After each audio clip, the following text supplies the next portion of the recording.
By the time Jason got back from delivering the trolley, Sandra was already in the front seat of the car and I was standing by the backseat door.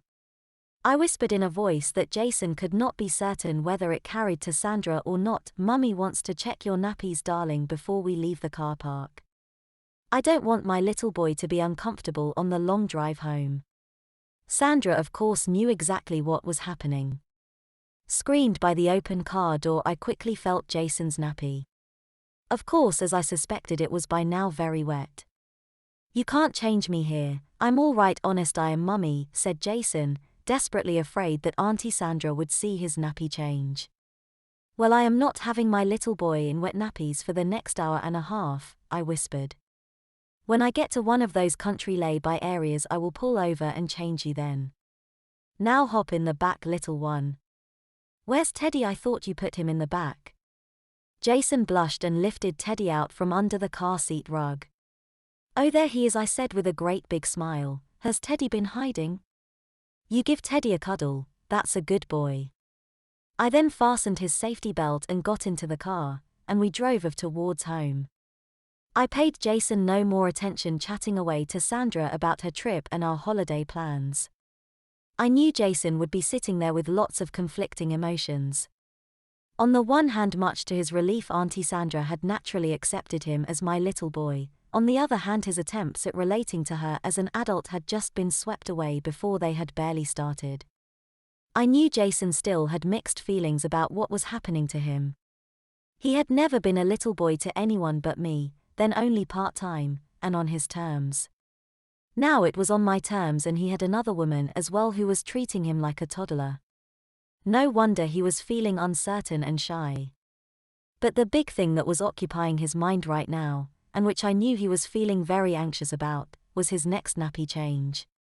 I knew his nappy must be feeling very uncomfortable, and so he would want it changed. On the other hand, the very thought of Auntie Sandra seeing his wet nappy would fill him with embarrassment. In addition, he knew that when I rubbed baby oil on him at nappy change time, and he would be unable to disguise how a grown man enjoyed wearing a nappy and being treated like a baby. Would Auntie Sandra laugh at him? He knows that if people at work saw him in nappies, they would laugh at him and he would have to stop going to work. I knew that the deep feelings of shame he was wrestling with came from the fact that at some level he still saw himself as a man. I'm confident that once he sees himself as we do, just a little boy, shame will not be such an issue. It was about half an hour before I found a suitable lay-by. I pulled in and turned to Sandra. "I've just got to attend to Jason." "Sure thing," said Sandra. I got out of the car, opened the back door and got Jason to lay down. Sandra got out her book, ignoring what was going on in the back of the car. I pulled Joe's trousers pants right of and then removed his wet nappy without comment. Jason lay there very tense, afraid that Sandra would turn around. "I am just going to get your nappy bag from the boot of the car, darling," I whispered. Jason lay there totally exposed, scared that Sandra would turn around. He must have felt very vulnerable, because when I returned with his nappy bag I could see that he couldn't wait for me to put him in his nappy. I gave him a quick clean with the baby wipes and then rubbed the baby oil on. "There we go, sweetheart, we don't want my little boy getting nappy rash, do we?"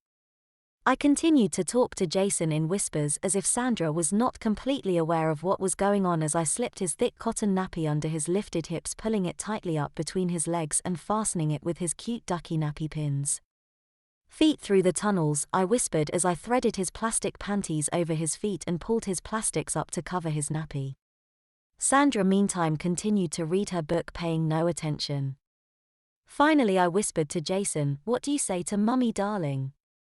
Jason whispered back, "You forgot my trousers, Mummy."